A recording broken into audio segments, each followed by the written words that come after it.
Praise the Lord. God is good all the time, and all the time God is good. ನಿಜವಾಗ್ಲೂ ನಮ್ಮೆಲ್ಲರ ಅನುಭವ ದೇವರು ಒಳ್ಳೆಯವನಾಗಿದ್ದಾನೆ. ಆತನು ಯಾವಾಗಲೂ ಒಳ್ಳೆಯದನ್ನೇ ನಮಗೆ ಬಯಸುವ ದೇವರಾಗಿದ್ದಾನೆ, ಒಳ್ಳೆಯದನ್ನೇ ಅನುಗ್ರಹಿಸುವ ದೇವರಾಗಿದ್ದಾನೆ.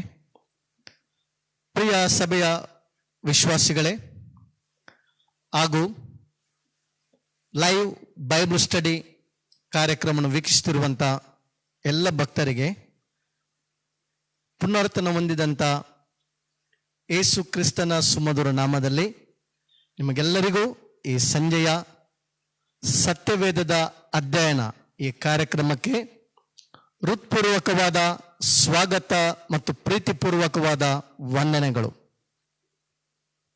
ಇದು ಸಮಯ, ಶ್ರೇಷ್ಠವಾದಂಥ ಸಮಯ, ಬೈಬಲ್ ಸ್ಟಡಿ, ದೇವರ ವಾಕ್ಯವನ್ನು ಕಲಿಯುವಂಥ, ದೇವರ ವಾಕ್ಯವನ್ನು ಅಭ್ಯಾಸ ಮಾಡುವಂಥ ಸಮಯ. ನಿಮ್ಮ ಗಮನ ಸ್ವಲ್ಪ ಹೊತ್ತು 45 ಮಿನಿಟ್ಸ್ ಬೈಬಲ್ ಸ್ಟಡಿ. ದಯವಿಟ್ಟು ನಿಮ್ಮ ಮೈಂಡ್ ಯಾವ ಕಡೆಗೂ ಡೈವರ್ಟ್ ಆಗದಿರಲಿ. ನನ್ನ ರಿಕ್ವೆಸ್ಟ್, ಸತ್ಯವೇದದ ಅಧ್ಯಯನದ ಕಡೆಗೆ ನಮ್ಮ ಗಮನವನ್ನು ಕೊಡೋಣ. ಕಳೆದ ಹಲವು ವಾರಗಳಿಂದ ಸತ್ಯವೇದದಲ್ಲಿರುವ ಕುಟುಂಬಗಳ ಬಗ್ಗೆ ನಾವು ಅಧ್ಯಯನ ಮಾಡ್ತಾ ಬಂದಿದ್ದೇವೆ. Lessons from the families in the Bible. ಸತ್ಯವೇದದಲ್ಲಿರುವ ಅನೇಕ ಕುಟುಂಬಗಳ ಬಗ್ಗೆ, ಅವರ ಆತ್ಮಿಕ ಜೀವಿತದ ಬಗ್ಗೆ ನಾವು ಅಭ್ಯಾಸ ಮಾಡ್ತಾ ಬಂದಿದ್ದೇವೆ. ಇವತ್ತು ಒಂದು ಕುಟುಂಬನು ನಿಮ್ಮ ಮುಂದೆ ತರಲಿಕ್ಕೆ ನಾನು ಇಷ್ಟಪಡ್ತೇನೆ. ಇವತ್ತು ಒಂದು ವಿಶೇಷವಾದ ಕುಟುಂಬವನ್ನು ನಾವು ಜ್ಞಾನ ಮಾಡಲಿಕ್ಕಿದ್ದೇವೆ. ಈ ಕುಟುಂಬದ ಆತ್ಮಿಕ ಜೀವಿತವನ್ನು ನಾವು ಕಲಿಯುವವರಾಗಿದ್ದೇವೆ. ಆ ಕುಟುಂಬ ಅಕ್ವಿಲನು ಮತ್ತು ಪ್ರಿಸ್ಕಿಲಾ ಇವರ ಕುಟುಂಬ. ಈ ಬಾರಿ ಈ ಸಮಯದಲ್ಲಿ ನಾವು ಅಭ್ಯಾಸ ಮಾಡುವಂಥ ಕುಟುಂಬ ಅಕ್ವಿಲನು ಮತ್ತು ಪ್ರಿಸ್ಕಿಲಾ ಇವರ ಕುಟುಂಬದ ಬಗ್ಗೆ ನಾವು ಅಧ್ಯಯನ ಮಾಡಲಿಕ್ಕಿದ್ದೇವೆ. ಬನ್ನಿರಿ, ನಮ್ಮ ಸತ್ಯವೇದವನ್ನು ಅಪೊಸ್ತಲ ಕೃತ್ಯ 18ನೇ ಅಧ್ಯಾಯದ ವಚನ 1ರಿಂದ 3 ಇವತ್ತಿನ ಅಭ್ಯಾಸಕ್ಕಾಗಿ ಆರಿಸಿಕೊಂಡಂಥ ವೇದ ವಾಕ್ಯ ಭಾಗ. Acts chapter 18 verse 1 to 3. ಇನ್ನೊಮ್ಮೆ ಹೇಳ್ತೇನೆ, ಇವತ್ತಿನ ಸತ್ಯವೇದದ ಅಧ್ಯಯನಕ್ಕಾಗಿ ಆರಿಸಿಕೊಂಡ ಸತ್ಯವೇದ ಭಾಗ ಅಪೊಸ್ತಲರ ಕೃತ್ಯ 18ನೇ ಅಧ್ಯಾಯ ವಚನ 1ರಿಂದ 3 ನಾವು ಮೊದಲು ಓದಿಕೊಳ್ಳೋಣ. ಅದರ ನಂತರ ಈ ಕುಟುಂಬದ ಆತ್ಮಿಕ ಸಂಗತಿಗಳನ್ನು ನಾವು ತಿಳಿದುಕೊಳ್ಳೋಣ.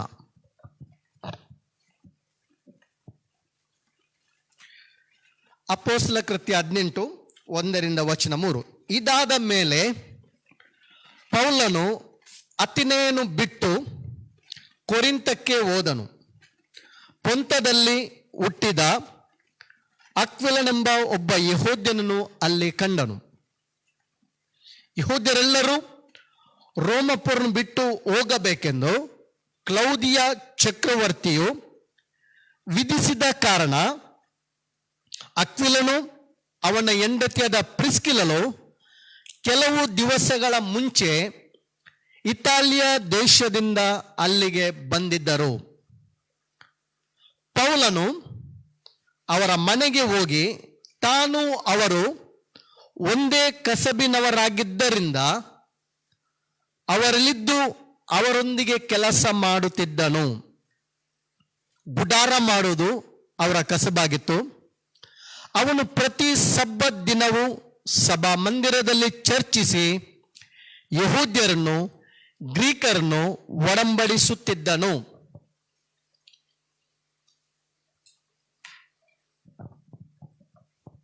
ಅಕ್ವಿಲ ಮತ್ತು ಪ್ರಿಸ್ಕಿಲಾ ಈ ದಂಪತಿಗಳು, ಮೊದಲನೇದಾಗಿ ಇವರ ಹೆಸರಿನ ಅರ್ಥವನ್ನು ನಾವು ತಿಳಿದುಕೊಳ್ಳೋದಾದ್ರೆ, ಅಕ್ವಿಲನು ಎಂಬ ಹೆಸರಿನ ಅರ್ಥ ಈಗಲ್ ಎಂಬುದಾಗಿ. ಹದ್ದು, ಈಗಲ್. ಅಕ್ವಿಲ್ means eagle. ಮತ್ತು ಪ್ರಿಸ್ಕಿಲಾ ಇವಳ ಹೆಸರಿನ ಅರ್ಥ ಏನಂದ್ರೆ ವರ್ದಿ, ಯೋಗ್ಯಳು. ಅಕ್ವಿಲನು ಎಂಬ ಹೆಸರಿನ ಅರ್ಥ ಈಗಲ್, ಪ್ರಿಸ್ಕಿಲಳು ಎಂಬ ಹೆಸರಿನ ಅರ್ಥ ಯೋಗ್ಯಳು, ವರ್ದಿ ಎಂಬುದಾಗಿ. ಈ ಕುಟುಂಬದ ನಾವು ನೋಡುವುದಾದ್ರೆ 3 ಸಂಗತಿಗಳನ್ನು ಅಧ್ಯಯನಕ್ಕಾಗಿ ನಾನು ಆರಿಸಿಕೊಂಡಿದ್ದೇನೆ. 3 ಪ್ರಾಮುಖ್ಯ ಸಂಗತಿ ಇವರ ಕುಟುಂಬದಿಂದ. ಮೊದಲನೆಯ ಸಂಗತಿ, ಅಕ್ವಿಲ ಪ್ರಿಸ್ಕಿಲಳು ಮಾಡ್ತಿರುವಂತ ಉದ್ಯೋಗ. ಅವರ ಉದ್ಯೋಗ ಏನಾಗಿತ್ತು ಅಂತ ಹೇಳಿದ್ರೆ, ಅವರಿಬ್ಬರ ವೃತ್ತಿ ಒಂದೇ ಆಗಿತ್ತು. ಅವರಿಬ್ಬರ ಕಸುಬು, ಉದ್ಯೋಗ ಒಂದೇ ಆಗಿತ್ತು. ಹಾಗಾದ್ರೆ ಅವರು ಮಾಡ್ತಿರುವಂತ ಉದ್ಯೋಗ ಯಾವುದು, ವೃತ್ತಿ ಯಾವುದಾಗಿತ್ತು? ಗುಡಾರವನ್ನು ಎಣೆಯುವ ಕೆಲಸವನ್ನು ಅವರು ಮಾಡ್ತಿದ್ರು. ಪೌಲನ ಕೆಲಸ ಕೂಡ ನೋಡುವಾಗ, ಪೌಲನ ಉದ್ಯೋಗ ಕೂಡ ನೋಡುವಾಗ, ಪೌಲನು ಕೂಡ ಗುಡಾರವನ್ನು ಕಟ್ಟುವ ಕೆಲಸದವನು. ಆದ್ರಿಂದ ಇಲ್ಲಿ ದೇವರ ವಾಕ್ಯ ಹೇಳ್ತದೆ, ಪೌಲನು ಮತ್ತು ಈ ದಂಪತಿಗಳು, ಪ್ರಿಸ್ಕಿಲನು ಅಕ್ವಿಲನು, ಇವರ ಇಬ್ಬರ ಉದ್ಯೋಗ ಒಂದೇ ಆಗಿರುವುದರಿಂದ ಅವನು ಅವರ ಜೊತೆಗೆ ಸೇರಿ ಅವರ ಜೊತೆ ಗುಡಾರದ ಕೆಲಸವನ್ನು ಮಾಡುತ್ತಿದ್ದನು. ನಾನು ಯಾಕೆ ಉದ್ಯೋಗದ ಬಗ್ಗೆ ಮಾತಾಡ್ತಿದ್ದೇನೆ ಅಂತ ಹೇಳಿದ್ರೆ, ಬಹಳ ಪ್ರಾಮುಖ್ಯವಾದ ವಿಷಯ ಇದು. ಮೊದಲಾಗಿ ನಾವು ತಿಳ್ಕೊಳ್ಬೇಕು, ಈ ಲೋಕದಲ್ಲಿ ನಮಗೆ ಜೀವನ ಮಾಡಲಿಕ್ಕೆ ಪ್ರತಿಯೊಬ್ಬರಿಗೆ ದೇವರೊಂದು ಉದ್ಯೋಗವನ್ನು ದಯಪಾಲಿಸಿದ್ದಾನೆ. ಈ ಲೋಕದ ಜೀವನೋಪಾಯಕ್ಕಾಗಿ ದೇವರು ನಮಗೆ ಒಬ್ಬೊಬ್ಬರಿಗೆ ಒಂದು ಉದ್ಯೋಗವನ್ನು ದೇವರು ದಯಪಾಲಿಸಿದ್ದಾನೆ. ನಾವು ನೋಡುವುದಾದ್ರೆ, ಹೇಬೇಲನಿಗೆ ದೇವರು ಆತನನ್ನು ಕುರುಬನಾಗಿ ದೇವರು ಆರಿಸಿಕೊಂಡ. ಕಾಯನನನ್ನು ವ್ಯವಸಾಯಗಾರನಾಗಿ ದೇವರು ಆರಿಸಿಕೊಂಡ. ಕಾಯನನಿಗೆ ವ್ಯವಸಾಯ ಮಾಡುವುದಕ್ಕೆ. ನೋಹನಿಗೆ ನೋಡುವುದಾದ್ರೆ ನೋಹನು ವ್ಯವಸಾಯಗಾರನಾಗಿದ್ದನು. ಆದರೆ ದೇವರು ಅವನಿಗೆ ಕಟ್ಟುವ ಕೆಲಸಕ್ಕೆ ನೇಮಿಸಿದ. ನಾವೇನು ಕಟ್ಟುವಂತ ಒಂದು ಕೆಲಸಕ್ಕೆ ದೇವರು ಅವನನ್ನು ನೇಮಿಸಿದ. ಪ್ರತಿಯೊಬ್ಬರು ನಮಗೆ ದೇವರು ದಯಪಾಲಿಸಿದಂಥ ಉದ್ಯೋಗದಲ್ಲಿ ಪ್ರಾಮಾಣಿಕತೆ ಬೇಕು, ಉದ್ಯೋಗದಲ್ಲಿ ನಿಷ್ಠೆ ಬೇಕು, ಉದ್ಯೋಗದಲ್ಲಿ ಪರಿಶುದ್ಧತೆ ಬೇಕು. ನಮ್ಮ ಉದ್ಯೋಗವನ್ನು ದೇವರು ಮೆಚ್ಚಬೇಕು. ನಾವು ಮಾಡಿದ ಪ್ರತಿಯೊಂದು ಕೆಲಸದಲ್ಲಿ ದೇವರಿಗೆ ಮಹಿಮೆ ಆಗಬೇಕು. ದೇವರು ಸುಮ್ಮನೆ ನಮಗೆ ಒಂದು ಉದ್ಯೋಗ ಕೊಡಲಿಲ್ಲ. ಆ ಉದ್ಯೋಗದಿಂದ ನಾವು ದೇವರ ಕೆಲಸವನ್ನು ಮಾಡಬೇಕು, ಆತ್ಮಿಕ ಕಾರ್ಯಗಳನ್ನು ನಾವು ಮಾಡಬೇಕು. ದೇವರು ನಮಗೆ ಏನು ಕೊಟ್ಟಿದ್ದಾನೆ ಉದ್ಯೋಗ, ಅದರಲ್ಲಿ ನಂಬಿಗಸ್ತರಾಗಿ ನಾವು ದೇವರಿಗೆ ಆತ್ಮಿಕ ಕಾರ್ಯಗಳನ್ನು ಮಾಡುವವರು ಆಗಿರಬೇಕು. ದಾವೀದನು ಕುರುಬನಾಗಿದ್ದ, ಕುರಿಗಳನ್ನು ಕಾಯುವವನಾಗಿದ್ದ. ಆತನು ಕಾಡಿನಲ್ಲಿ ಬೆಟ್ಟ ಗುಡ್ಡಗಳಲ್ಲಿ ಕುರಿಗಳನ್ನು ಕಾಯ್ತಿದ್ದಂಥ ವೇಳೆಯಲ್ಲಿ ಅವನೇನ್ ಮಾಡ್ತಿದ್ದ ಅಂತ ಹೇಳಿದ್ರೆ, ದೇವರಿಗೋಸ್ಕರ ಆತನು ಸುಂದರವಾದ ಕೀರ್ತನೆಗಳನ್ನು ರಚಿಸಿದ, ದೇವರಿಗೋಸ್ಕರ ಸಂಗೀತಗಳನ್ನು ರಚಿಸಿದ, ಆತ್ಮಭರಿತ ಸಂಗೀತಗಳನ್ನು ರಚಿಸಿ ಅವನು ದೇವರನ್ನು ಮಹಿಮೆಪಡಿಸಿದ. 150 ಕೀರ್ತನೆಗಳಲ್ಲಿ ನಾವು ಸುಮಾರು 73 ಕೀರ್ತನೆಗಳನ್ನು ದಾವೀದನು ರಚಿಸಿದ್ದಾನೆ. ಆತ್ಮಭರಿತ ಹಾಡುಗಳನ್ನು ಪವಿತ್ರಾತ್ಮನ ಸಹಾಯದಿಂದ, ಪವಿತ್ರಾತ್ಮನ ಪ್ರೇರೇಪಣೆಯಿಂದ ದಾವೀದನು 73 ಸಂಗೀತಗಳನ್ನು ಆತನು ತಾನು ಕುರಿಗಳನ್ನು ಕಾಯುತ್ತಿರುವಂತ ವೇಳೆಯಲ್ಲಿ ಆತನು ರಚಿಸಿ ದೇವರನ್ನು ಮಹಿಮೆಪಡಿಸಿದ. ತನ್ನ ಉದ್ಯೋಗ ಕುರಿ ಕಾಯುವಂಥದ್ದು, ಕುರುಬನು. ಆದರೆ ಆತನು ಈ ಉದ್ಯೋಗದಿಂದಲೇ ಆತ್ಮಿಕ ಸಂಗೀತಗಳನ್ನು ರಚಿಸಿ ದೇವರನ್ನು ಮಹಿಮೆಪಡಿಸಿದ, ದೇವರನ್ನು ಘನಪಡಿಸಿದ. ಅಕ್ವಿಲನು ಪ್ರಿಸ್ಕಿಲನು ಇವರು ಮಾಡ್ತಿರುವಂತ ಉದ್ಯೋಗ ಗುಡಾರವನ್ನು ಕಟ್ಟುವಂಥದ್ದು, ಗುಡಾರವನ್ನು ಎಣೆಯುವಂಥದ್ದು. ಪೌಲನು ಕೂಡ ಅವನು ಕೂಡ ಉದ್ಯೋಗ ಗುಡಾರವನ್ನು ಕಟ್ಟುವಂಥದ್ದು. ಪೌಲನ ಲೈಫ್ ನೋಡಿದಾದ್ರೆ ಅವನು ಕೆಲಸ ಮಾಡಿಕೊಂಡು ಗುಡಾರವನ್ನು ಕಟ್ಟುವ ಕೆಲಸ ಮಾಡಿಕೊಂಡು ಆತ್ಮಿಕ ಸಭೆಗಳನ್ನು ಕಟ್ಟಿದ. ದೇವರು ನೇಮಿಸಿದ ಸ್ಥಳಗಳಲ್ಲಿ ರಕ್ಷಣೆ ಹೊಂದಿದ ನಂತರ ನಾವು ನೋಡ್ತೇವೆ ಸಭೆಗಳನ್ನು ಕಟ್ಟುವಂತ ಗುಡಾರ, ಆತ್ಮಿಕ ಗುಡಾರವನ್ನು ಕಟ್ಟುವಂತ ಕೆಲಸವನ್ನು ಆತನು ಮಾಡಿದ. ಈ ದಂಪತಿಗಳು ಕೂಡ ನೋಡುವಾಗ ಆತ್ಮಿಕ ಗುಡಾರ ಅಂದ್ರೆ ಆತ್ಮಿಕ ಸಭೆಗಳನ್ನು ಕಟ್ಟುವಂತ ಕಾರ್ಯದಲ್ಲಿ ತಮ್ಮನ್ನು ತೊಡಗಿಸಿಕೊಂಡ್ರು. ಈ ಉದ್ಯೋಗದಲ್ಲಿ ಏನ್ ಮಾಡಿದ್ರು? ಬರೇ ನಮಗೆ ಕೊಟ್ಟ ಉದ್ಯೋಗ ಸಾಕು, ನಮಗೆ ಉದ್ಯೋಗ, ನಮಗೆ ಜೀವನ ಮಾಡಲಿಕ್ಕೆ ಸಾಕು, ನಮ್ಮ ಮಕ್ಕಳ ಸಂರಕ್ಷಣೆಗೆ, ಪೋಷಣೆಗಾಗಿ, ವಿದ್ಯಾಭ್ಯಾಸಕ್ಕಾಗಿ ನಮಗೆ ಸಾಕು ಎಂಬ ರೀತಿಯಲ್ಲಿ ಅವರು ಅಂದುಕೊಳ್ಳದೆ, ಆಲೋಚಿಸದೆ ಅವರು ತಮಗೆ ಕೊಟ್ಟಂತ ಉದ್ಯೋಗದಲ್ಲಿ ನೋಡ್ತೇವೆ ಆತ್ಮಿಕ ಕಾರ್ಯಗಳಿಗಾಗಿ, ದೇವರ ಕೆಲಸಕ್ಕಾಗಿ, ದೇವರ ಸೇವೆಗಾಗಿ, ಆತ್ಮಿಕ ಸಭೆಗಳನ್ನು ಕಟ್ಟುವ ಕಾರ್ಯಗಳಿಗಾಗಿ ತಮ್ಮ ಉದ್ಯೋಗಗಳನ್ನು ತೊಡಗಿಸಿಕೊಂಡ್ರು. ನಾವು ಪ್ರಿಸ್ಕಿಲ ಮತ್ತು ಅಕ್ವಿಲನ ಲೈಫ್ನಲ್ಲಿ ನೋಡಿದಾದ್ರೆ ಅವರು ಮಾಡಿದಂಥ ಸೇವೆ ಇವತ್ತು ಪ್ರತಿಯೊಬ್ಬ ವಿಶ್ವಾಸಿ ಕುಟುಂಬವೇ ನಾವು ಮೊದಲಾಗಿ ನಮಗೆ ದೇವರು ಈ ಲೋಕದಲ್ಲಿ ಉದ್ಯೋಗ ಕೊಟ್ಟಿರ್ಬೋದು, ಬಿಸ್ನೆಸ್ ಕೊಟ್ಟಿರ್ಬೋದು, ಆದರೆ ನಮ್ಮ ಕೆಲಸದಲ್ಲಿ ನಾವು ಆತ್ಮಿಕ ಕಾರ್ಯಗಳನ್ನು ಮಾಡುವವರಾಗಬೇಕು. ಸಭೆಯ ಸೇವನೆ ಮಾಡಬೇಕು, ಸಭೆಯ ಸೇವೆಯನ್ನು ನಾವು ಮಾಡುವವರಬೇಕು. ಸಭೆಯ ಸೇವೆಯಲ್ಲಿ ನಾವು ಪಾಲು ತೆಗೆದುಕೊಳ್ಬೇಕು. ನಮ್ಮ ಕುಟುಂಬ ಸಭೆಯ ಸೇವೆಯಲ್ಲಿ ಇನ್ವಾಲ್ವ್ ಆಗಬೇಕು. ನಮ್ಮ ಮಕ್ಕಳು, ನಮ್ಮ ಯೌವನಸ್ಥರು, ನಮ್ಮ ಕುಟುಂಬ ಬರೇ ನಾವು ನಮ್ಮ ಮನೆಯನ್ನು ಮಾತ್ರ ನೋಡಿಕೊಳ್ಳುವುದಲ್ಲ, ಸಭೆ ಎಂಬ ಮನೆ, ನಮ್ಮ ಆತ್ಮಿಕ ಮನೆಯಾಗಿರುವಂತ ಸಭೆಯ ಸೇವೆಯಲ್ಲಿ ನಮ್ಮ ಕುಟುಂಬವನ್ನು ನಾವು ತೊಡಗಿಸಿಕೊಳ್ಳಬೇಕು. ಇದು ದೊಡ್ಡ ದೊಡ್ಡ ಆಶೀರ್ವಾದ. ಹಾಗಾದ್ರೆ ಅಕ್ವಿಲನು ಪ್ರಿಸ್ಕಿಲನು ಮಾಡಿದಂತ ಒಂದು ಆತ್ಮಿಕ ಕಾರ್ಯ, ಸಭೆಗೆ ಅವರು ಮಾಡಿದಂತ ಆತ್ಮಿಕ ಸೇವೆ ಯಾವುದಂತೇಳಿ ನೋಡುವಾಗ ಅಪೊಸ್ತಲ ಕೃತ್ಯ 18ನೇ ಅಧ್ಯಾಯದಲ್ಲಿ, ಅದೇ ಅಧ್ಯಾಯದಲ್ಲಿ 26ನೇ ವಚನ ನಾವು ಓದುವುದಾದರೆ, 23ರಿಂದ ನಾವು ಓದಿಕೊಳ್ಳೋಣ. 23ನೇ ವಚನ ನೋಡಿಕೊಳ್ಳೋಣ. ಪೌಲನು ಅಂತಿಯೋಕ್ಯದಲ್ಲಿ, ಅಪೊಸ್ತಲ ಕೃತ್ಯ 18 23ರಿಂದ 26 ವಚನದವರೆಗೆ, ಪೌಲನು ಅಂತಿಯೋಕ್ಯದಲ್ಲಿ ಕೆಲವು ಕಾಲ ಇದ್ದು ತಿರುಗಿ ಹೊರಟು ಕ್ರಮವಾಗಿ ಗಲಾತ್ಯ ಸೀಮೆಯಲ್ಲಿಯೂ ಪುಗ್ಯದಲ್ಲಿಯೂ ಸಂಚಾರ ಮಾಡುತ್ತಾ ಶಿಷ್ಯರೆಲ್ಲರನ್ನು ದೃಢಪಡಿಸಿದನು. ಅಷ್ಟರೊಳಗೆ, ಗಮನವಿಟ್ಟು ಕೇಳಿಸಿಕೊಳ್ಳಿ, ಅಷ್ಟರೊಳಗೆ ಅಲೆಕ್ಸಾಂದ್ರಿಯಾದಲ್ಲಿ ಹುಟ್ಟಿದ ಅಪೊಲ್ಲೋಸನೆಂಬ ಒಬ್ಬ ಯಹೂದ್ಯನು ಎಫೆಸಕ್ಕೆ ಬಂದನು. ಅವನು ವಾಕ್ಚಾತುರ್ಯ ಉಳ್ಳವನು, ಶಾಸ್ತ್ರಗಳಲ್ಲಿ ಪ್ರವೀಣನು, ಅವನು ಕರ್ತನ ಮಾರ್ಗದ ವಿಷಯದಲ್ಲಿ ಉಪದೇಶ ಹೊಂದಿದವನಾಗಿದ್ದನು ಮತ್ತು ಆಸಕ್ತ ಮನಸ್ಸುಳ್ಳವನಾಗಿದ್ದನು. ಯೋಹಾನನು ಮಾಡಿದ ದೀಕ್ಷಾ ಸ್ನಾನವನ್ನು ಮಾತ್ರ ಬಲ್ಲವನಾದಾಗೂ ಯೇಸುವಿನ ಸಂಗತಿಗಳನ್ನು ಸೂಕ್ಷ್ಮವಾಗಿ ಹೇಳಿ ಉಪದೇಶಿಸಿದನು. ಅವನು ಸಭಾಮಂದಿರದಲ್ಲಿ ಧೈರ್ಯದಿಂದ ಮಾತಾಡುವುದಕ್ಕೆ ಪ್ರಾರಂಭಿಸಿದನು. ಅವನ ಮಾತುಗಳನ್ನು ಪ್ರಿಸ್ಕಿಲಳು ಅಕ್ವಿಲನು ಕೇಳಿ ಅವನನ್ನು ತಮ್ಮ ಮನೆಗೆ ಕರೆದುಕೊಂಡು ಹೋಗಿ ದೇವರ ಮಾರ್ಗವನ್ನು ಅವನಿಗೆ ಇನ್ನೂ ಸೂಕ್ಷ್ಮವಾಗಿ ವಿವರಿಸಿದರು.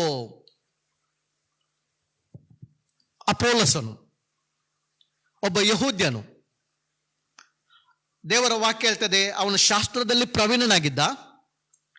ಅವನಿಗೆ ಯೋಹಾನನ ದೀಕ್ಷಾಸ್ನಾನ ಗೊತ್ತಿತ್ತು. ಯೇಸು ಕ್ರಿಸ್ತನ ವಿಷಯವಾಗಿ ಅವನು ಬೋಧಿಸ್ತಿದ್ದ, ಉಪದೇಶ ಮಾಡ್ತಿದ್ದ, ಯೇಸುವಿನ ಸಂಗತಿಗಳನ್ನು ಸೂಕ್ಷ್ಮವಾಗಿ ಹೇಳಿ ಉಪದೇಶ ಮಾಡ್ತಿದ್ದನು. ಆದ್ರೆ ನಾವು ನೋಡ್ತೇವೆ ಈ ಅಕ್ವಿಲನು ಪ್ರಿಸ್ಕಿಲನು ಏನ್ ಮಾಡಿದ್ರು? ಈ ಅಪೊಲ್ಲೋಸನನ್ನು ಅವರ ಮನೆಗೆ ಕರೆದುಕೊಂಡೋಗಿ ದೇವರ ಮಾರ್ಗವನ್ನು ಅವನಿಗೆ ಇನ್ನೂ ಸೂಕ್ಷ್ಮವಾಗಿ ವಿವರಿಸಿದರು. ಅವನನ್ನು ಶಿಷ್ಯರನ್ನಾಗಿ ಮಾಡಿದ್ರು. ಅಕ್ವಿಲನು ಪ್ರಿಸ್ಕಿಲನು ಅವರ ದೇಶ, ಅವರ ಊರು ಯಾವುದಂದ್ರೆ ಇಟಲಿ. ಅವರು ಇಟಲಿಯಿಂದ ಬಂದವರು, ಇತಾಲಿಯ ದೇಶದವರು. ಅವರ ದೇಶ ಇಟಲಿ. ಇವರ ಒಂದು ಸೇವೆ ನೋಡ್ತಿದ್ದೇವೆ, ಉದ್ಯೋಗ ಮಾಡ್ತಿದ್ರು. ಆದ್ರೂ ಕೂಡ ನಾವು ನೋಡ್ತಿದ್ದೇವೆ ಈ ಅಪೋಲೋಸನು ಅವನು ದೇವರ ವಾಕ್ಯವನ್ನು ಬೋಧಿಸ್ತಿದ್ದ. ಆದ್ರೆ ಅವನನ್ನು ಮನೆಗೆ ಕರ್ಕೊಂಡು ಹೋಗಿ ಅವರು ಏನ್ ಮಾಡ್ತಿದ್ದಾರೆ ಅಂತ ಹೇಳಿದ್ರೆ, ದೇವರ ಮಾರ್ಗ ಇನ್ನೂ ಸೂಕ್ಷ್ಮವಾಗಿ ಸರಿಯಾಗಿ ಅವನಿಗೆ ಏನ್ ಮಾಡ್ತಿದ್ದಾರೆ ಅಂದ್ರೆ ವಿವರಿಸಿಕೊಂಡು ಅವನನ್ನು ಏನ್ ಮಾಡ್ತಿದ್ದಾರೆ, ಸ್ಟ್ರಾಂಗ್ ಮಾಡ್ತಾರೆ, ನಂಬಿಕೆಯಲ್ಲಿ ಅವನನ್ನು ಶಿಷ್ಯರನ್ನಾಗಿ ಮಾಡ್ತಾರೆ. ಆಮೇಲೆ ಅವ್ರು ನೋಡ್ತಿದ್ದೇವೆ, ಅಕಾಯಕ್ಕೆ ಹೋಗಬೇಕು ಅಂತ ಅವನಿಗೆ ಮನಸ್ಸಾದಾಗ ಸಹೋದರನು ಅವನನ್ನು ಪ್ರೋತ್ಸಾಹಗೊಳಿಸಿ ಅಲ್ಲಿದ್ದ ಶಿಷ್ಯರಿಗೆ ಇವನನ್ನು ಸೇರಿಸಿಕೊಳ್ಳಬೇಕೆಂದು ಪತ್ರಿಕೆಯನ್ನು ಬರೆದುಕೊಟ್ಟರು. ಅವನು ಹೋಗಿ ಯೇಸುವೇ ಕ್ರಿಸ್ತನೆಂದು ಶಾಸ್ತ್ರಾಧಾರದಿಂದ ತೋರಿಸಿಕೊಟ್ಟು ಎಲ್ಲರ ಮುಂದೆ ಬಲವಾಗಿ ಯೆಹೂದ್ಯರನ್ನು ಖಂಡಿಸಿ ದೇವರ ಕೃಪೆಯಿಂದ ನಂಬಿದವರಿಗೆ ಬಹಳ ಸಹಾಯ ಮಾಡಿದನು. ಅವನಿಗೆ ಸ್ಟ್ರಾಂಗ್ ಪ್ರೀಚರ್ ಆದ, ಸ್ಟ್ರಾಂಗ್ ಡಿಸೈಪಲ್ ಆದ ಅಪೋಲೋಸನು.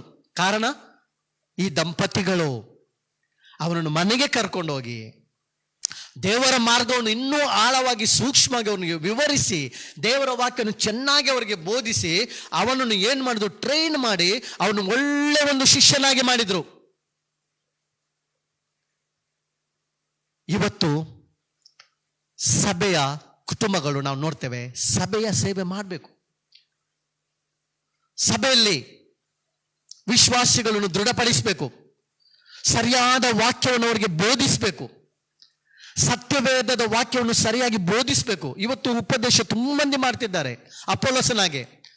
ಅನೇಕರು ಪ್ರೀಚ್ ಮಾಡ್ತಾರೆ, ಅನೇಕರು ಪ್ರಸಂಗ ಮಾಡ್ತಾರೆ. ಆದ್ರೆ ಪ್ರಸಂಗವನ್ನು ಕೇಳುವಾಗ ನಾವು ಬಹಳ ಜಾಗೃತಿ ಇರಬೇಕು, ಉಪದೇಶವನ್ನು ಕೇಳುವಾಗ ನಾವು ಬಹಳ ಜಾಗೃತಿ ಇರಬೇಕು. ಅದಕ್ಕೆ ಇವರು ಸೂಕ್ಷ್ಮವಾಗಿ ಗಮನಿಸಿದ್ರು ಅವನು ಹೇಗೆ ಪ್ರೀಚ್ ಮಾಡ್ತಾನೆ. ಅಪೋಲೋಸನ ಪ್ರಿಸ್ಕಿಲಳು ಅವನನ್ನು ಮನೆಗೆ ಕರ್ಕೊಂಡೋಗಿ ಚೆನ್ನಾಗಿ ದೇವರ ವಾಕ್ಯವನ್ನು ಅವನಿಗೆ ಬೋಧಿಸಿ ಏನ್ ಮಾಡಿದ್ರು, ಅವನನ್ನು ಟ್ರೈನ್ ಮಾಡಿ ಸರಿಯಾಗಿ ಅವನಿಗೆ ಉಪದೇಶ ಕೊಟ್ಟು ಅವನನ್ನು ಸೇವೆಗೆ ತರಬೇತು ಮಾಡಿದ್ರು. ಅವನನ್ನು ಸಭೆಯಲ್ಲಿ ಅವನನ್ನು ಏನ್ ಮಾಡಿದ್ರು ಅಂತ ಹೇಳಿದ್ರೆ ಟ್ರೈನ್ ಮಾಡಿದ್ರು. ಆದ್ದರಿಂದ ಪ್ರತಿಯೊಬ್ಬರಿಗೆ ಪ್ರಿಯ ವಿಶ್ವಾಸಿಗಳೇ, ಸಭೆಗಳಲ್ಲಿರುವ ಕುಟುಂಬಗಳೇ, ದಂಪತಿಗಳೇ, ಇವತ್ತು ಸಭೆಯಲ್ಲಿ ಅನೇಕ ರೀತಿಯ ಸೇವೆ ಇದೆ.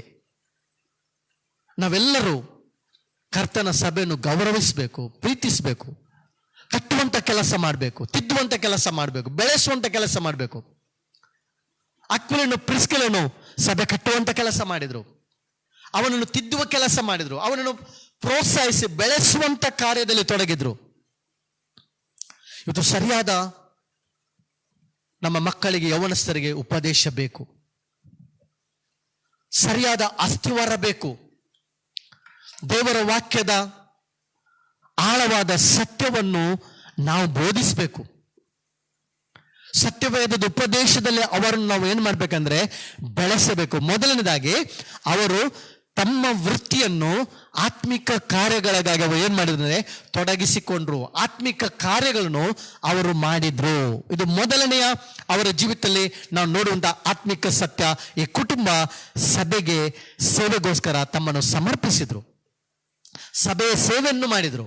ಪೌಲನ ಜೊತೆಗೆ ಸೇರಿ ಪೌಲನ ಸೇವೆಗೆ ಬೆನ್ನೆಲುಬಾಗಿದ್ದುಕೊಂಡು ಪೌಲನಿಗೆ ಪ್ರೋತ್ಸಾಹ ಕೊಟ್ಟು ಅವನ ಜೊತೆಗಿದ್ದುಕೊಂಡು ಅವರು ಏನ್ ಮಾಡಿದಂದ್ರೆ ಸಭೆಯ ಸೇವೆಯನ್ನು ಮಾಡಿದ್ರು. ಎರಡನೇದಾಗಿ ನಾವು ನೋಡ್ತಿದ್ದೇವೆ, ರೋಮಪುರ 16ನೇ ಅಧ್ಯಾಯದಲ್ಲಿ ಇವರ ಆತ್ಮಿಕ ಜೀವಿತದಿಂದ, ಕುಟುಂಬದಿಂದ ನಾವು ಕಲಿಯುವಂತ ಎರಡನೇ ಸತ್ಯ ಏನಂತ ಹೇಳಿದ್ರೆ, ರೋಮಪುರ 16ನೇ ಅಧ್ಯಾಯದಲ್ಲಿ 3ನೇ ವಚನವನ್ನು ನೋಡುವಾಗ, 3ನೇ ವಚನ ಓದಿಕೊಳ್ಳೋಣ. ರೋಮಪುರದವರಿಗೆ ಬರೆದ ಪತ್ರಿಕೆ 16ನೇ ಅಧ್ಯಾಯದ ವಚನ 3. ಕ್ರಿಸ್ತ ಯೇಸುವಿನ ಸೇವೆಯಲ್ಲಿ ನನ್ನ ಜೊತೆ ಕೆಲಸದವರಾದ ಪ್ರಿಸ್ಕಳಿಗೂ ಅಕ್ವಿಲನಿಗೂ ನನ್ನ ವಂದನೆಗಳನ್ನು ಹೇಳಿರಿ. ಪೌಲ ಹೇಳ್ತಿದ್ದಾನೆ, ಏನ್ ಹೇಳ್ತಿದ್ದಾನೆ? ಕ್ರಿಸ್ತನ ಸೇವೆಯಲ್ಲಿ ನನ್ನ ಜೊತೆ ಕೆಲಸದವರು. ಈ ದಂಪತಿಗಳು ಅಕ್ವಿಲನು ಪ್ರಿಸ್ಕಿಲನು ಪೌಲನ ಸೇವೆಯಲ್ಲಿ ಜೊತೆ ಕೆಲಸದವರು, ಪಾರ್ಟ್ನರ್. ಅವನ ಜೊತೆಗೆ ಸೇರಿಕೊಂಡವರು ಕರ್ತನ ಸೇವೆ ಮಾಡ್ತಿದ್ರು. ಸಭೆ ಕಟ್ಟುವಂತ, ಅವರು ಗುಡಾರ ಕಟ್ಟುವ ಕೆಲಸರಾದ್ರು, ಆತ್ಮಿಕ ಗುಡಾರ. ಆತ್ಮಿಕ ಸಭೆಗಳನ್ನು ಕಟ್ಟುವಂತಹ, ಬೆಳೆಸುವಂತಹ, ಪ್ರೋತ್ಸಾಹಿಸುವಂತಹ ಕಾರ್ಯಗಳನ್ನು ಮಾಡ್ತಿದ್ರು. ಅವರು ಪೌಲನ ಜೊತೆಯಲ್ಲಿ ಏನ್ ಮಾಡ್ತಿದ್ರು? ಸೇವೆ ಮಾಡ್ತಿದ್ರು. ಇವತ್ತು ಪ್ರಿಯ ವಿಶ್ವಾಸಿಗಳೇ, ಪ್ರೀತಿಯ ಸಭೆ ಕುಟುಂಬಗಳೇ, ಜೊತೆಗೆ ಸೇರಿಕೊಂಡು ನಾವು ಸೇವೆ ಮಾಡಬೇಕು. ನಮ್ಮ ಸಭೆಯನ್ನು ನಾವು ಕಟ್ಟಬೇಕು, ಬೆಳೆಸಬೇಕು.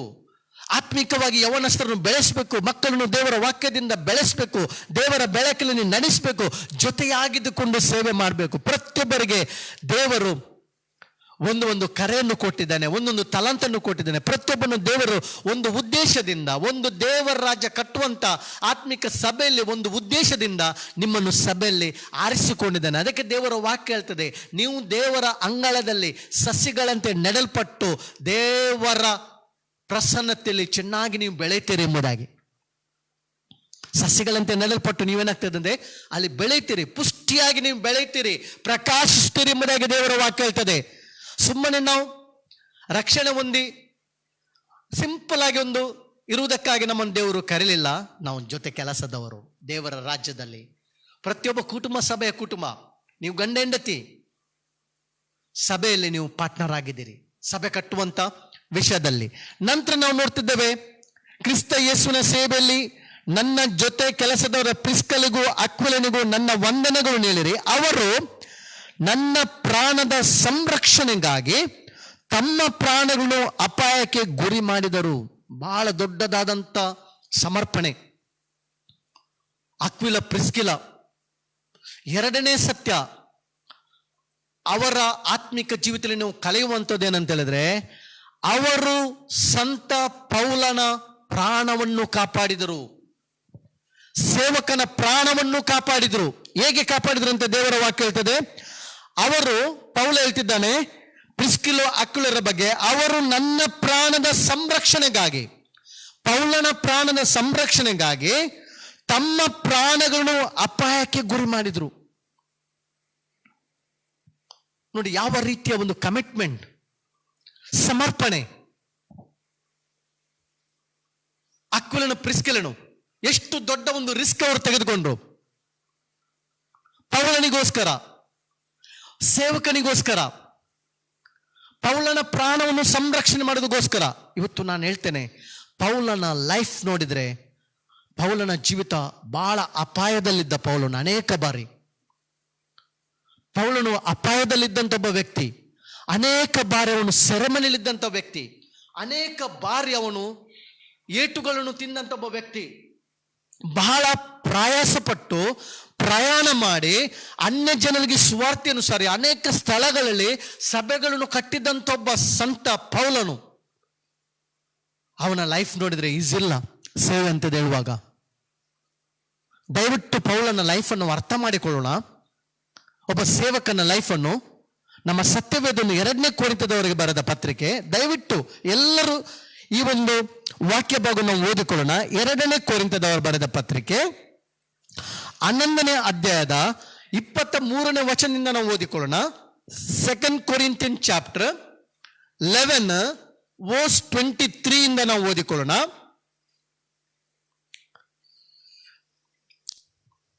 ಅವರಿಗಿಂತ ನಾನು ಹೆಚ್ಚಾಗಿ ಸೇವೆ ಮಾಡುವವನಾಗಿದ್ದೇನೆ. ಪೌಲನ ಅವನ ಹಿನ್ನೆಲೆ ಬಗ್ಗೆ, ವಂಶದ ಬಗ್ಗೆ ಮಾತಾಡ್ತಿದ್ದಾನೆ. ಅವನ ಸೇವೆ ಬಗ್ಗೆ ಅವನು ಮಾತಾಡ್ತಾ ಇದ್ದಾನೆ. ಮಾತಾಡುವಾಗ ಅವನು ತನ್ನ ಲೈಫ್ ಬಗ್ಗೆ ಮಾತಾಡ್ತಿದ್ದಾನೆ. ಇಲ್ಲಿ 2 ಕೊರಿಂಥ 11ನೇ ವಚನ 23, ಅವರಿಗಿಂತ ನಾನು ಹೆಚ್ಚಾಗಿ ಸೇವೆ ಮಾಡುವವನಾಗಿದ್ದಾನೆ, ಬುದ್ಧಿ ಸ್ವಾಧೀನವಿಲ್ಲದವನಾಗಿ ಮಾತಾಡುತ್ತೇನೆ. ಆತನ ಸೇವೆಯಲ್ಲಿ ಅವರಿಗಿಂತ ಹೆಚ್ಚಾಗಿ ಪ್ರಯಾಸಪಟ್ಟೆನು. ಪೌಲನ ಸೇವೆಯ ಒಂದು ಜೀವಿತ, ಪ್ರತಿಷ್ಠೆ, ಒಂದು ಅನುಭವ ನೋಡಿರಿ. ಹೆಚ್ಚಾಗಿ ಸೆರೆಮನೆ ಒಳಗಿದ್ದೆನು. ಪೌಲನ ಲೈಫ್ ಹೇಗಿತ್ತು? ಸೆರೆಮನೆ ಒಳಗಿದ್ದ. ಹೆಚ್ಚು ಸಮಯ ಪೌಲನ್ ಎಲ್ಲಿದ್ದ? ಸೆರೆಮನೆಯಲ್ಲಿದ್ದ.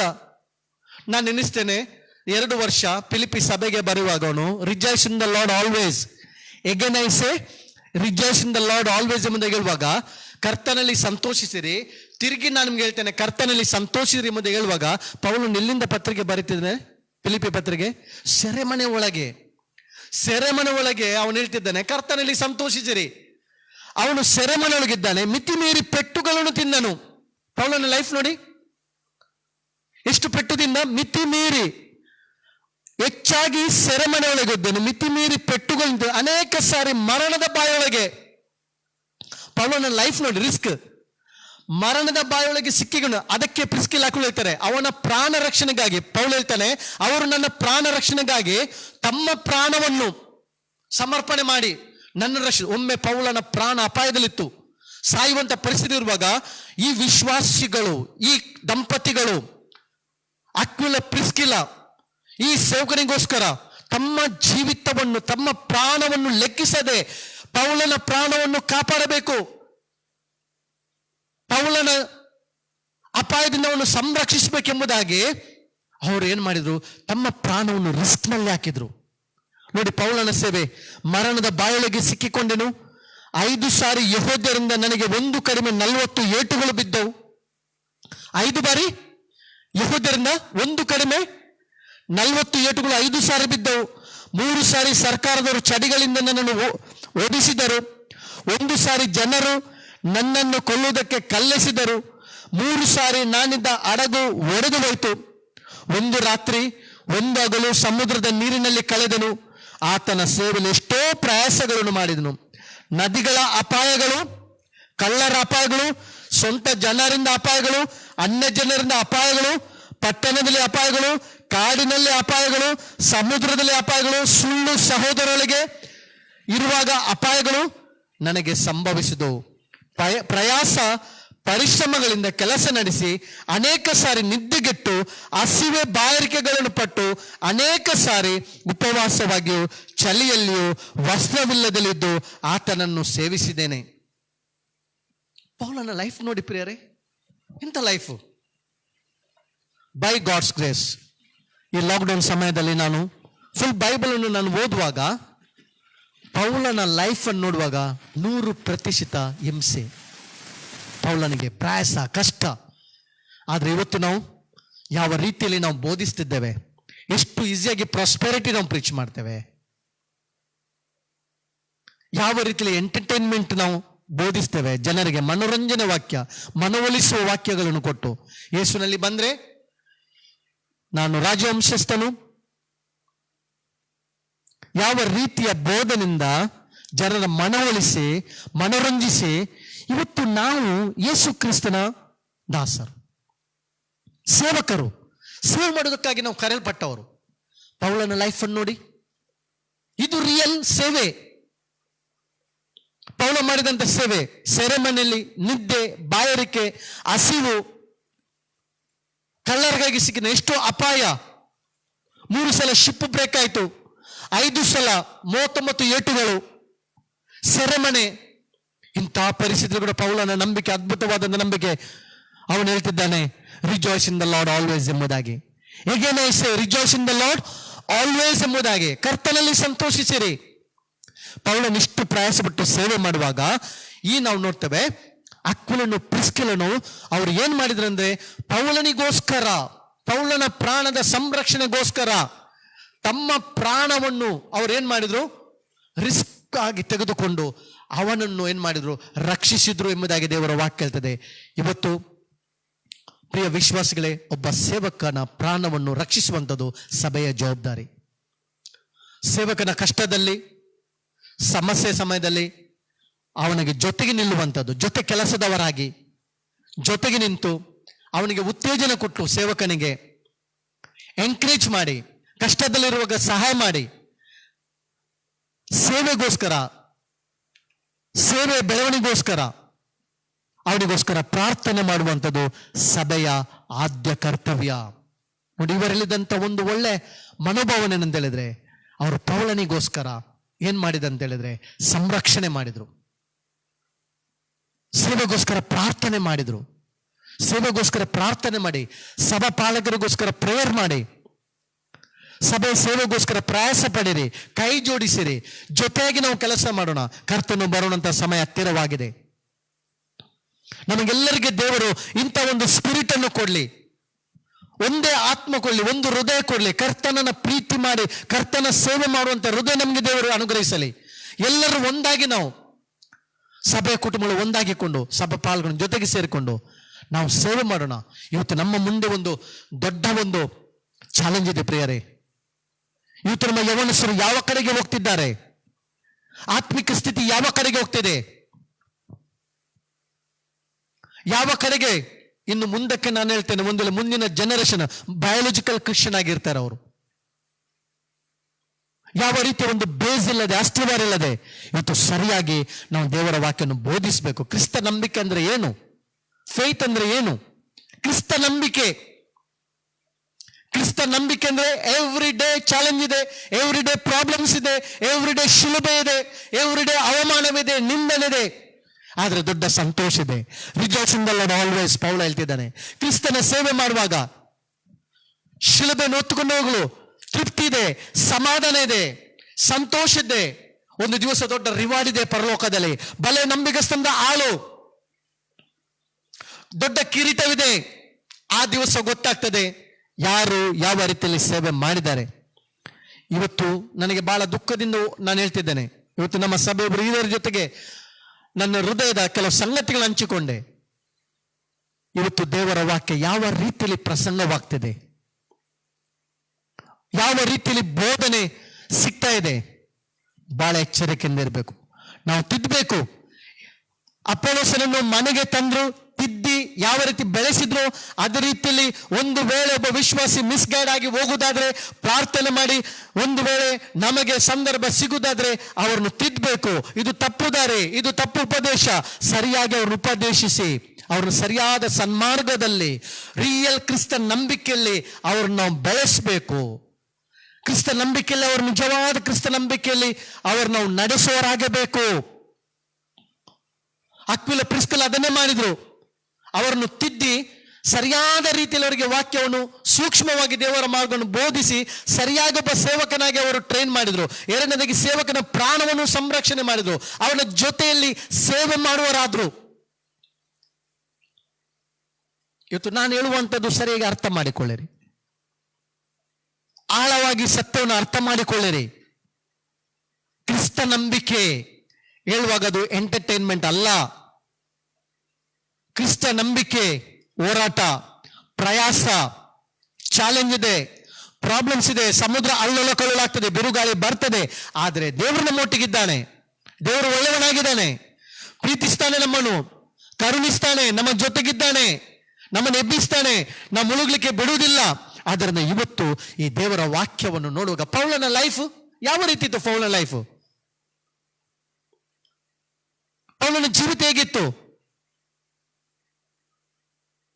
ಎಲ್ಲವನ್ನು ಪೌಲನು ಕ್ರಿಸ್ತನಿಗೋಸ್ಕರ ಆತನು ಏನ್ ಮಾಡಿದ ಅಂತ ಹೇಳಿದ್ರೆ, ಆತನು ಅನುಭವಿಸಿದ ಶ್ರಮೆಯನ್ನು ಅನುಭವಿಸಿ ಓಟವನ್ನು ಓಡಿದ, ಕ್ರಿಸ್ತ ನಂಬಿಕೆಯನ್ನು ಏನ್ ಮಾಡಿದ, ಕೊನೆಗಾಣಿಸಿದ, ಶ್ರೇಷ್ಠ ಹೋರಾಟ ಮಾಡಿದ.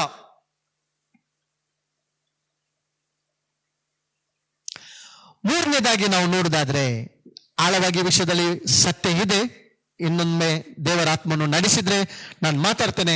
ಮೂರನೇದಾಗಿ ನೋಡುವಾಗ ಪ್ರಿಸ್ಕಿಲ ಅಕ್ವಿಲರ ಲೈಫ್ ನೋಡುವಾಗ 1 ಕೊರಿಂಥ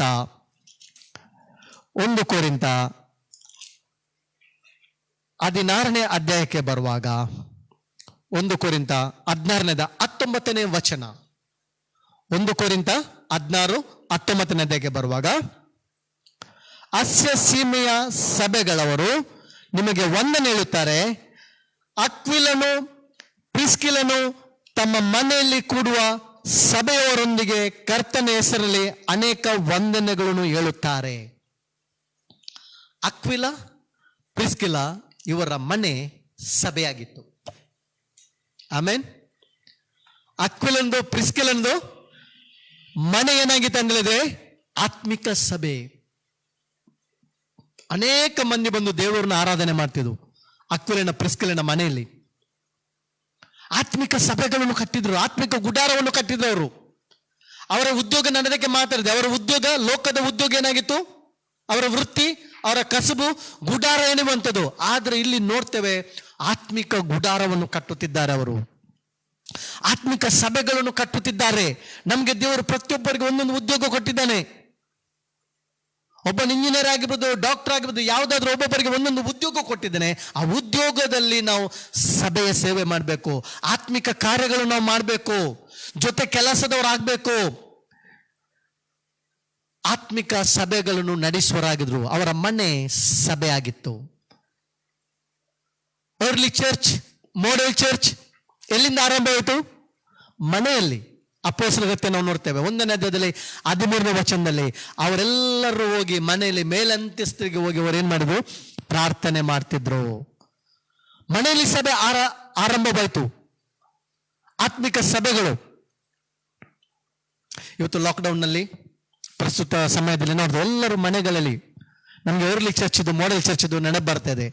ನಾವು ಮನೆಗಳಲ್ಲೇ ದೇವರನ್ನ ವರ್ಷಿಪ್, ಆ ವರ್ಷಿಪ್ ಸ್ಟಾಪ್ ಆಗಲಿಲ್ಲ. ಉಸಿರಿರುವವರೆಗೆ ನಾವು ದೇವರನ್ನ ಆರಾಧನೆ ಮಾಡ್ತೇವೆ.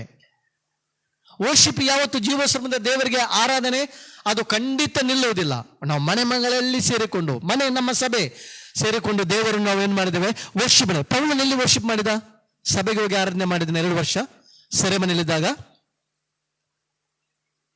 ಪೌಲನು ಎಲ್ಲಿ ಆರಾಧನೆ ಮಾಡಿದ? 2 ವರ್ಷ ಸೆರೆಮನೆ ಒಳಗೆ. ಅವನು ಮಧ್ಯರಾತ್ರಿ ದೇವರಿಗೆ ಸ್ತುತಿ ಪದಗಳನ್ನು ಆಡಿದ.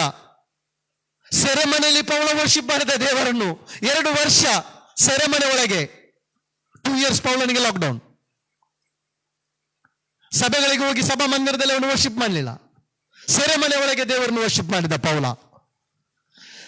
ಆತ್ಮಿಕ ಸಭೆ ಇರುವಂಥದ್ದು ಅಕ್ವಿಲ ಮತ್ತು ಪ್ರಿಸ್ಕಿಲ್ಲ ಮನೆಯಲ್ಲಿ ಅವರು ಏನ್ ಮಾಡ್ತಿದ್ರು ಅಂತ ಹೇಳಿದ್ರೆ, ಅವರು ಜನರನ್ನು ಏನ್ ಮಾಡ್ತಿದ್ರು ಅಂತ ಹೇಳಿದ್ರೆ ಕರ್ತನ ಮಾರ್ಗದಲ್ಲಿ ನಡೆಸ್ತಿದ್ರು.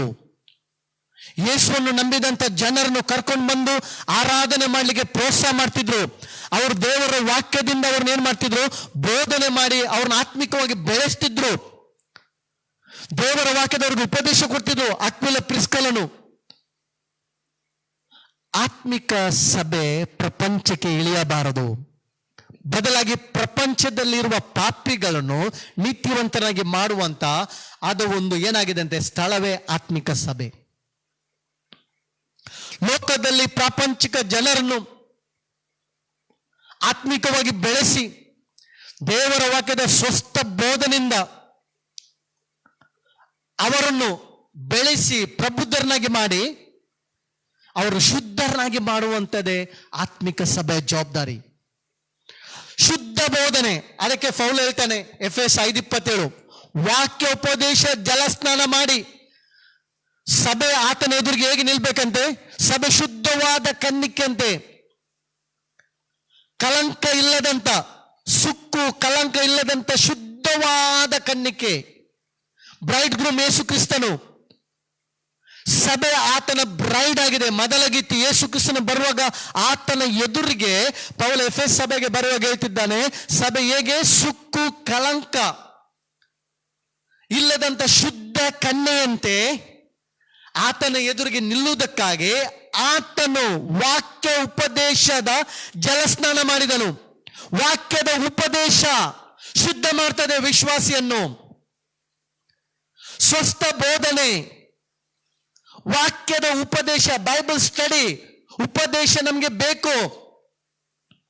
ಯಾಕಂದ್ರೆ ಕೊನೆಯ ದಿವಸ ಸ್ವಸ್ಥ ಬೋಧನೆಯನ್ನು ಸಹಿಸಲಾರದ ದಿನಗಳು ಬರ್ತದೆ, ಬಂದಿದೆ.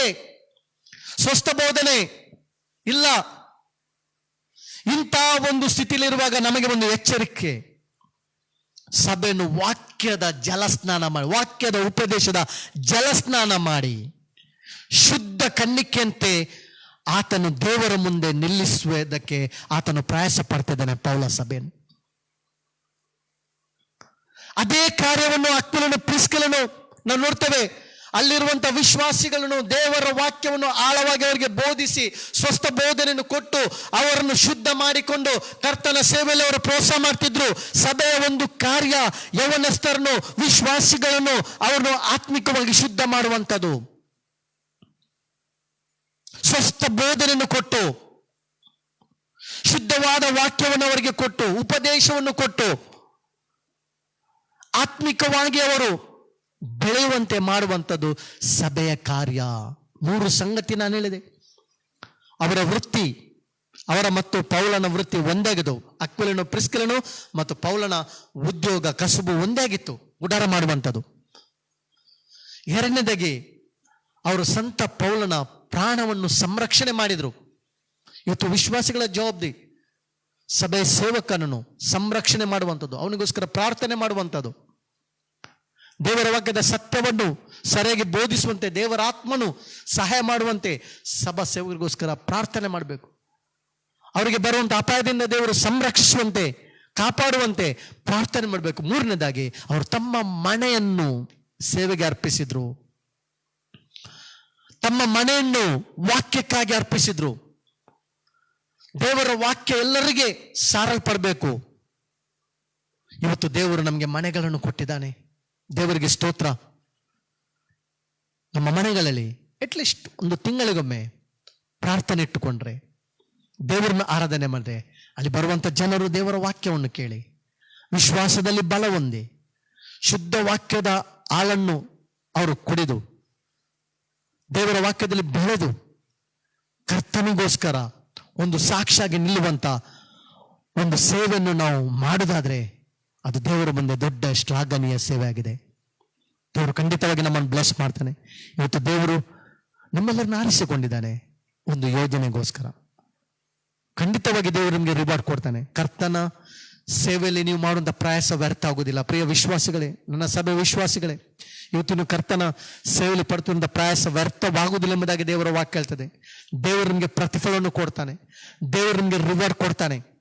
ಏನೆಲ್ಲ ದೇವರ ರಾಜ್ಯಗೋಸ್ಕರ ನೀವು ಮಾಡಿದಿರಿ ಅದಕ್ಕೆ ಖಂಡಿತವಾಗಿ ದೇವರು ರಿವಾರ್ಡ್ ಕೊಟ್ಟೇ ಕೊಡ್ತಾನೆ. ಆತ ನಿಮ್ಮನ್ನು ಗೌರವಿಸ್ತಾನೆ. ಆತ ನಿಮ್ಮನ್ನು ಬ್ಲೆಸ್ ಮಾಡ್ತಾನೆ. ಕರ್ತ ನಮ್ಮನ್ನು ಪ್ರೀತಿಸ್ತಾನೆ. ಪ್ರಿಯರೇ, ಈ ಕರ್ತನಿಗೋಸ್ಕರ ಪ್ರೀತಿಯಿಂದ ನಾವು ಸೇವೆ ಮಾಡೋಣ. ನಮ್ಮ ಕುಟುಂಬ ಕರ್ತನ ಸೇವೆ ಮಾಡುವ ಕುಟುಂಬವಾಗಲಿ, ನಮ್ಮ ಮಕ್ಕಳು, ನಮ್ಮ ಯೌವನಸ್ಥರು ಸಭೆಗೋಸ್ಕರ ಪ್ರಾರ್ಥಿಸುವಂತ ಒಂದು ಬರ್ಡನ್, ಸಭೆಗೋಸ್ಕರ ಸೇವೆ ಮಾಡುವಂತ ಒಂದು ಶುದ್ಧ ಹೃದಯವನ್ನು ದೇವರು ನಮ್ಮ ಎಲ್ಲರಿಗೆ ದಯಪಾಲಿಸಿ ಖಂಡಿತವಾಗಿ ಕರ್ತನು ಒಳ್ಳೆಯವನಾಗಿದ್ದಾನೆ. ಆತ ನಮ್ಮೆಲ್ಲರನ್ನು ಆಶೀರ್ವದಿಸ್ತಾನೆ. ಆತ ನಮ್ಮೆಲ್ಲರನ್ನು ಬ್ಲೆಸ್ ಮಾಡ್ತಾನೆ. ಆತನು ಒಳ್ಳೆ ದೇವರಾಗಿದ್ದಾನೆ. ಈ ಒಂದು ಬೈಬಲ್ ಸ್ಟಡಿ ಕೊನೆಗಾಣಿಸು ಮುಂಚಿತವಾಗಿ ನನ್ನ ಒಂದು ಕಳಕಳಿಯ ರಿಕ್ವೆಸ್ಟ್, ನಮಗೆಲ್ಲರಿಗೆ ದೇವರು ಒಂದು ಜವಾಬ್ದಾರಿ ಕೊಟ್ಟಿದೆ. ಈ ಸಂದೇಶವನ್ನು ಶೇರ್ ಮಾಡಿ. ಒಳ್ಳೆಯ ಸಂದೇಶ ಜನರಿಗೆ ತಲುಪಲಿ. ಒಳ್ಳೆಯ ಹಣ್ಣು ಜನರಿಗೆ ಸಿಗಲಿ. ಒಳಸನ್ನು ಕೊಡುವುದು ಬೇಡ. ಒಳ್ಳೆಯ ಉತ್ತಮವಾದ ಹಣ್ಣನ್ನು ನಾವು ಹಂಚೋಣ ಜನರಿಗೆ. ಈ ಒಂದು ಸಂದೇಶವನ್ನು ಶೇರ್ ಮಾಡಿ. ನೀವು ಒಬ್ಬೊಬ್ಬರು ನೀವಿದ್ದೀರಿ, ಒಂದೊಂದು ಜನರಿಗೆ ಈ ಒಂದು ಸಂದೇಶನ ಫೇಸ್ಬುಕ್ ಮೂಲಕ ಟ್ಯಾಗ್ ಮಾಡ್ಬೋದು. ಅನೇಕ ದೇವರ ವಾಕ್ಯ ಸಿಗಲಿ, ಅನೇಕ ಸತ್ಯವೇದದ ಅಧ್ಯಯನ ಸಿಗಲಿ, ಅನೇಕರು ದೇವರ ವಾಕ್ಯದಲ್ಲಿ ಬೆಳೆಯಲಿ, ಸತ್ಯದಲ್ಲಿ ನಿಲ್ಲಲಿ. ಅವರು ನಿಜವಾದ ಸತ್ಯದ ನಿಜವಾದ ಶುದ್ಧವಾದ ದೇವರ ವಾಕ್ಯದ ಬೋಧನೆಯಲ್ಲಿ ಅವರು ಜೀವಿಸಲಿ. ಇದಕ್ಕೆ ನಾವು ಪ್ರಯಾಸಪಡ. ಇದೆಲ್ಲ ನಮ್ಮ ಜವಾಬ್ದಾರಿ. ನೆಕ್ಸ್ಟ್ ಜನರೇಷನ್ಗೆ ನಾವು ಮಾಡುವಂತ ಒಂದು ಜವಾಬ್ದಾರಿ ಇದೆ ಪ್ರಿಯರೇ. ಈಗಲೇ ಅವರು ಒಂದು ಶುದ್ಧವಾದ ಸ್ವಸ್ಥ ಬೋಧನೆ ಒಂದು ಫೌಂಡೇಶನ್ ನಾವು ಹಾಕೋದಾದ್ರೆ ನೆಕ್ಸ್ಟ್ ಜನರೇಷನ್ ನಾಯಕತ್ವದಲ್ಲಿ ನಿಂತುಕೊಂಡು ಕರ್ತನವರು ಸೇವೆಯನ್ನು ಮಾಡ್ತಾರೆ. ಇದಕ್ಕಾಗಿ ನಾವು ಪ್ರಯಾಸ ಪಡಬೇಕು. ಇದು ನಮ್ಮೆಲ್ಲರ ಜವಾಬ್ದಾರಿ. ನನ್ನ ಹಂಬಲ್ ರಿಕ್ವೆಸ್ಟ್, ಈ ಸ್ಟಡಿಯನ್ನು ಶೇರ್ ಮಾಡಿ. ಈಗಾಗಲೇ ನನ್ನ 10 ಎಪಿಸೋಡ್ ಆಯ್ತು. ಈಗ ಸತ್ಯವೇದದಲ್ಲಿರುವ ಕುಟುಂಬಗಳ ಬಗ್ಗೆ, ಆತ್ಮಿಕ ಸತ್ಯದ ಬಗ್ಗೆ ಈ ಒಂದು ಸ್ಟಡಿಯನ್ನು ಶೇರ್ ಮಾಡಿ. ಅನೇಕರಿಗೆ ದೇವರ ವಾಕ್ಯ ತಲುಪಲಿ. ದೇವರು ನಿಮ್ಮೆಲ್ಲರನ್ನು ಆಶೀರ್ವದಿಸಲಿ. ಪ್ರಾರ್ಥನೆ ಮಾಡಿಕೊಳ್ಳೋಣ. ಪ್ರೀತಿಯುಳ್ಳ ಪರಲೋಕದಲ್ಲಿರುವ ತಂದೆಯಾದ ದೇವರೇ, ಸಭೆಯ ಪ್ರತಿಯೊಂದು ಕುಟುಂಬಗಳನ್ನು, ಕಾರ್ಯಕ್ರಮ ವೀಕ್ಷಿಸಿದ ಪ್ರತಿಯೊಬ್ಬರನ್ನು ನಿನ್ನ ಹಸ್ತಕ್ಕೆ ಸಮರ್ಪಿಸಿಕೊಡ್ತೇನೆ. ನಾವೆಲ್ಲರೂ ನಿನ್ನ ಸತ್ಯ ವಾಕ್ಯವನ್ನು ಪ್ರೀತಿಸಿ ಸ್ವಸ್ಥ ಬೋಧನೆಯನ್ನು ಸ್ವೀಕರಿಸಿ ದೇವರ ವಾಕ್ಯದಲ್ಲಿ ಬೆಳೆಯಬೇಕು. ಈ ಲೋಕದಲ್ಲಿ ಜೀವಿಸುವಾಗ ಹೋರಾಟ ಬಂದರೂ ಕೂಡ, ಬಿರುಗಾಳಿ ಬಂದರೂ ಕೂಡ ನಿನ್ನ ವಾಗ್ದಾನವನ್ನು ಹಿಡಿದುಕೊಂಡು ಅದನ್ನು ಎದುರಿಸಿ ಮುಂದೆ ಹೋಗುವಂತ ನಂಬಿಕೆಯನ್ನು, ಪವಿತ್ರಾತ್ಮನ ಶಕ್ತಿಯನ್ನು ನಮಗೆ ಅನುಗ್ರಹಿಸಬೇಕಾಗಿ ಬೇಡ್ಕೊಳ್ತೇನೆ. ಎಲ್ಲ ಕುಟುಂಬದಲ್ಲಿ ನಿನ್ನ ಶಾಂತಿ ಸಮಾಧಾನವನ್ನು ದಯಪಾಲಿಸುವುದಾಗಿ ಬೇಡ್ಕೊಳ್ತೇನೆ. ಮಕ್ಕಳನ್ನು ಬ್ಲೆಸ್ ಮಾಡು, ಯೌವನಸ್ಥರನ್ನು ಬ್ಲೆಸ್ ಮಾಡು. ನಮ್ಮ ಮುಂದಿನ ಈ ಯೌವನಸ್ಥರು ದೇವರ ವಾಕ್ಯದ ಸ್ವಸ್ಥ ಬೋಧನೆಯಲ್ಲಿ ಬೆಳೆದು ನಿನ್ನ ನಾಮದ ಮಹಿಮೆಗೋಸ್ಕರ ಜೀವಿಸುವಂತೆ ಒಂದು ಸಮರ್ಪಣೆಯ ಮನೋಭಾವನೆಯನ್ನು ಪವಿತ್ರಾತ್ಮನ ಮೂಲಕ ಅವರಿಗೆ ದಯಪಾಲಿಸುವುದಾಗಿ ಪ್ರಾರ್ಥಿಸ್ತೇನೆ. ನಮ್ಮ ರಕ್ಷಕನಾದ ಯೇಸು ಕ್ರಿಸ್ತನ ದಿವ್ಯ ನಾಮದಲ್ಲಿ ತಂದೆ, amen. God is good all the time and all the time god is good. ದೇವರು ನಿಮ್ಮೆಲ್ಲರನ್ನು ಆಶೀರ್ವದಿಸಲಿ.